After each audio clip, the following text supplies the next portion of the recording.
It's National Signing Day across the college landscape, and Locked On has you covered with the latest signings from your favorite college teams. I'm Jourdan Black, and we've got big news for BYU as LJ Martin has made his decision. Alongside recruiting expert Jon Garcia, we welcome in Jacob Hatch of Locked On Cougars. Jacob, this is exciting for not only the running back room, but the entire BYU football team. Tell us how this commitment came to be and how excited everyone is at BYU.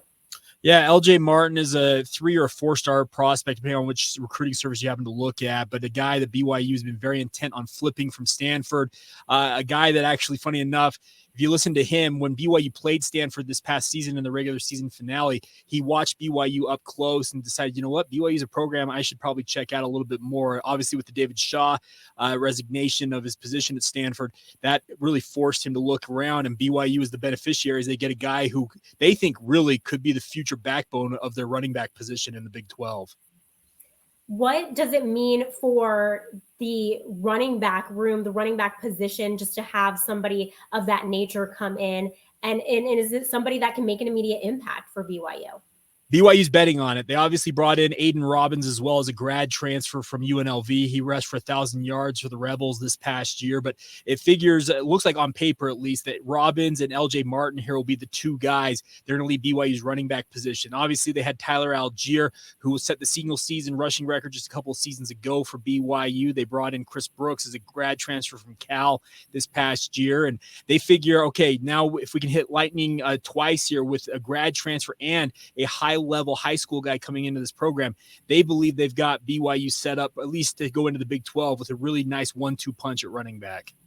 Well, you mentioned going into the Big 12, and that's been your big storyline. So give us a glimpse into what conversations have been had with that storyline and kind of what everyone's been thinking as BYU goes into the Big 12, what it means for the Cougars.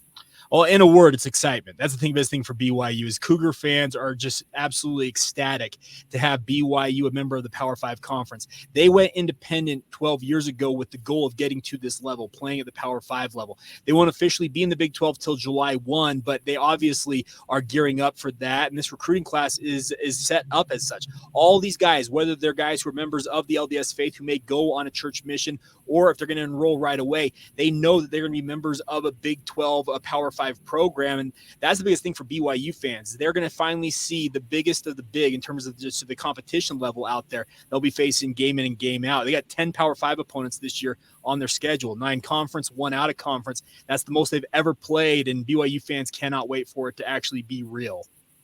Jon, what does it mean for BYU to enter the Big 12 with this big get recruiting-wise? How do they stack up in the Big 12 with this recruiting class and just in general?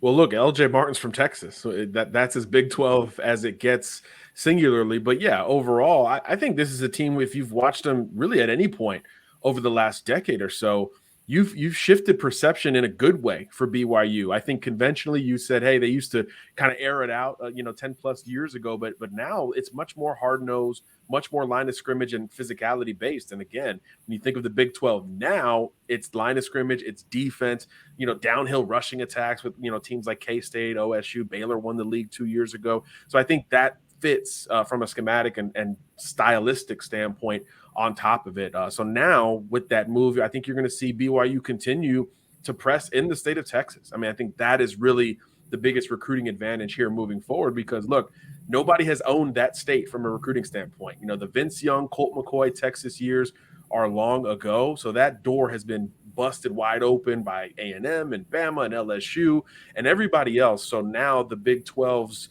realignment is going to factor in the state of Texas as well with the volume and high-level talent that resides in the Lone Star State, and we're already seeing a program like BYU taking full advantage.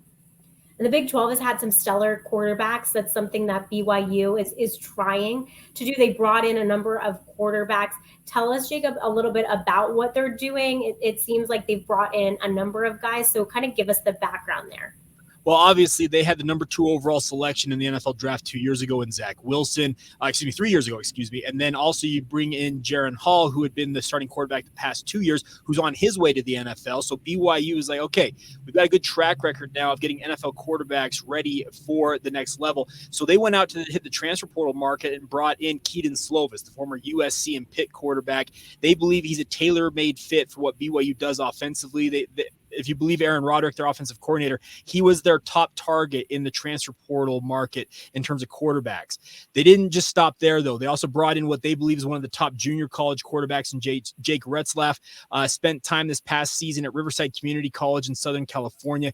Passed for over 4,500 yards and 45 touchdowns, if I got it correctly, this past year down there at Riverside. So they believe those two guys are setting themselves up for at least the near-term future, probably the next 2 to 3 years, with Kedon Slovis is a 1-year guy, and Retzlaff, in theory, the next 2 years beyond that. But then they also have a high school quarterback here locally, Ryder Burton, out of Springville High School, literally 10 minutes down the road from BYU. They believe they can develop, and he might be the guy as kind of the third dude, maybe 2 or 3 years down the line here. He ends up taking over the position. So they really feel like they've kind of set themselves up, at least for the early run here in the Big 12, with their quarterback position in that QB room. And John, for you, does that kind of fit into what they should be doing when it comes to joining the Big 12 and what a team like that should be doing when it comes to recruiting?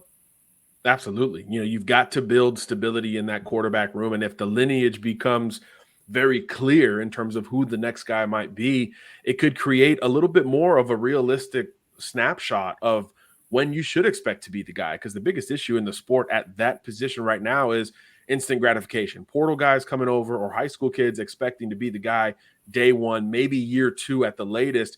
That's not going to be the case at BYU. And bringing in literally a grad transfer, a junior college, and a high school recruit all at the same time tells you, hey, this is kind of the chronological order that you should expect to see this development and eventually, to get the keys of the offense. So I think it creates a stable and realistic expectation relative to when you arrive and when you develop and when you actually see the field. So I think that will help ease concerns and allow BYU to use more scholarships for other positions going forward and not have to rely on the portal or bringing in, multiple quarterbacks every year.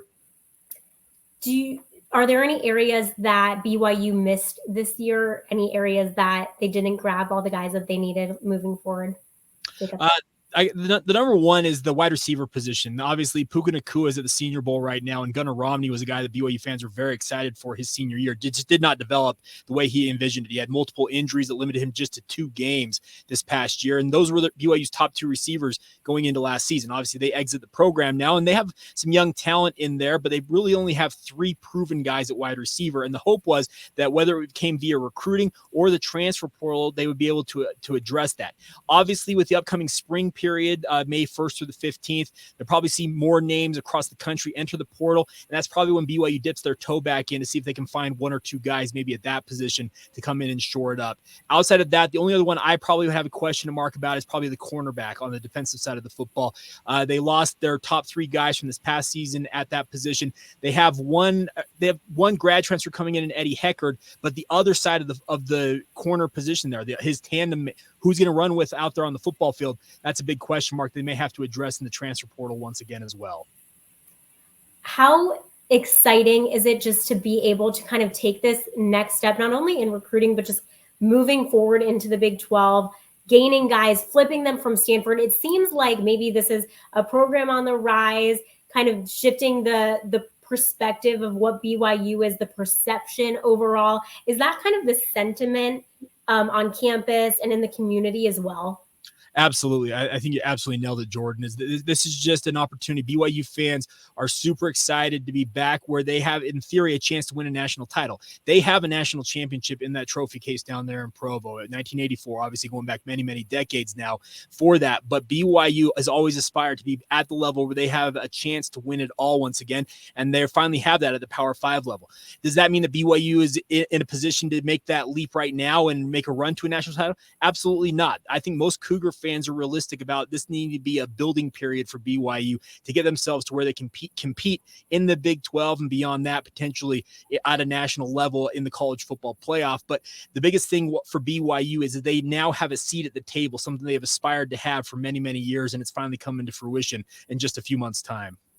Well, I'll ask you, John, on that. What's stopping BYU? What's holding them back, or what's held them back? What do they need maybe in next year's recruiting class? I think obviously BYU is so unique, right? We talk about recruiting, and there's really nothing conventional about the timeline relative to BYU recruiting. But I do think the Big 12 move enables you to extend that footprint. The BYU offer is going to go further away from campus than maybe it ever has. So as time goes on here and people get familiar with BYU in the Big 12, I think the ceiling for different style of players, not everybody on the same path, will help to balance out the roster because it's got so much turnover every year.